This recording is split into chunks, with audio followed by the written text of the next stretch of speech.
Gano'n na lang, maghanap ka na lang ng ibang agency mo na kung merong ibang bansa na pwede. Patubos mo na yung passport mo.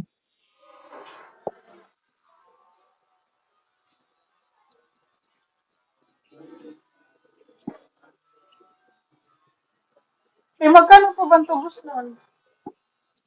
Ay, hindi ko pa alam, i-check ko saan kung magkano na expenses.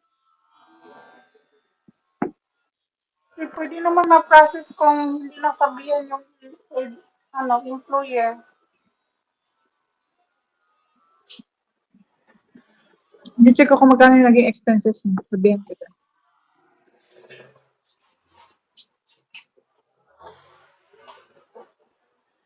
Kailan po ba nasabihan yung employer, ma'am, na may ano ko? Nung ginausap kita, nasabihan na namin employer mo na may existing ka, kaya nga hindi namin na-process yung OIC mo. Kasi nagmamadali na rin yung employer nun. O nung sinabi namin, ewan ko, siguro nag-back out na yun kasi sinabihan na rin namin ng Saudi na gano'n na may existing OIC ka.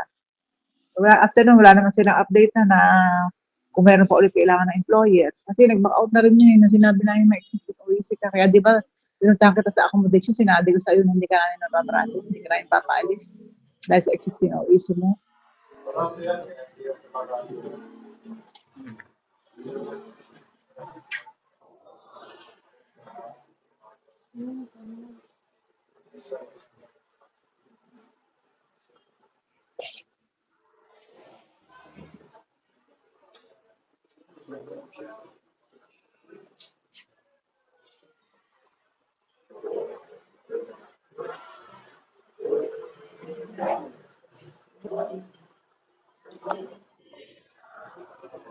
Sige, teka, mayroon pa ako incoming. Wait lang. Sige po.